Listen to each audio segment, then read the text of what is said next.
दोस्तों नमस्कार। निदेशालय राज्य बीमा एवं प्रावधायी निधि विभाग की तरफ से यह पत्र जारी किया गया, जिसका विषय यहाँ बताया गया है एनपीएस राज्य कार्मिकों की बैंक डिटेल अपडेशन से संबंधित संपर्क पोर्टल पर प्राप्त शिकायतों के संबंध में।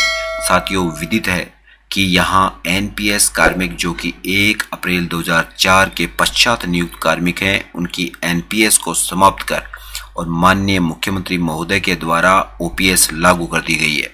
इसकी अधिसूचना जारी हो चुकी है। साथियों, यहाँ कार्मिकों की 10% एनपीएस राशि एनएसडीएल में जमा होने के कारण अब वो अपनी 10% राशि का 25% पैसा विड्रा करना चाह रहे हैं। साथियों, इस 25% विड्रा के लिए यहाँ कर्मचारियों को एनएसडीएल सीआरए की साइट पर बैंक डिटेल अपडेशन करना होगा।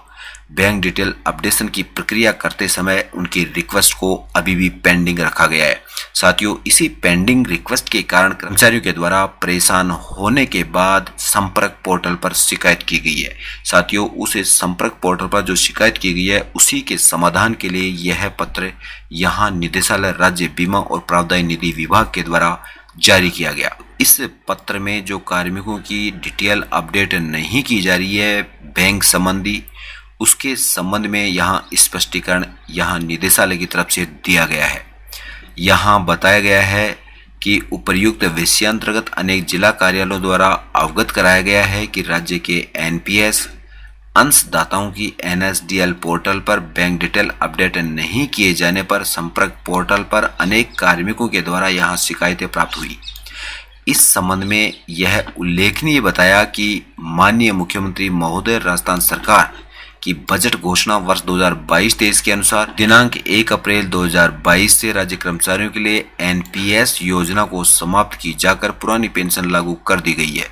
इस संबंध में वित्त विभाग द्वारा दिनांक 19/5/2022 को अधिसूचना भी जारी की जा चुकी है।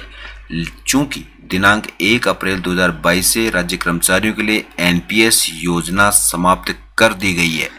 साथियों, यहाँ निदेशालय की तरफ से जो जवाब दिया गया संपर्क पोर्टल पर शिकायतों के संबंध में बताया गया कि 1 अप्रैल 2022 से राज्य कर्मचारियों के लिए एनपीएस योजना समाप्त कर दी गई है। अतः अब एनएसडीएल पोर्टल पर बैंक डिटेल से संबंधित संशोधन की कोई आवश्यकता नहीं रही है। कृपया उपर्युक्तानुसार संपर्क पोर्टल पर प्राप्त शिकायतों का निराकरण कराया जावे। साथियों, इसी के संबंध में यहाँ कर्मचारियों को संदेह की स्थिति बनती है। संपर्क पोर्टल पर शिकायतें की गई है, उनके निराकरण के लिए यहाँ यही जवाब दिया जा रहा है कि एनएसडीएल पोर्टल पर अब ओपीएस लागू होने के बाद में बैंक डिटेल से संबंधित संशोधन की कोई आवश्यकता नहीं रही है। अब कर्मचारियों को ये संदेह बना हुआ है कि अब वह अपनी एनपीएस की 10% कटौती में से 25% राशि विड्रा करने के लिए क्या करना होगा। साथियों, इसकी समस्याओं के समाधान के लिए अब आपको इंतजार करना होगा, क्योंकि यहाँ बैंक डिटेल से संबंधित संशोधन की आवश्यकता ही नहीं बताई गई है। तो अब हमें 25% राशि विड्रॉ करने का कोई रास्ता नजर नहीं आता है। साथियों, इसके समाधान के लिए आने वाली अपडेट के लिए बने रहिए टीचर सॉल्यूशन पर। साथियों, यदि चैनल पर आप नए हैं तो चैनल को लाइक, शेयर और सब्सक्राइब करें, बेल आइकन प्रेस करें, जिससे कि आने वाले वीडियो के नवीनतम नोटिफिकेशन आपको समय पर मिलते रहें।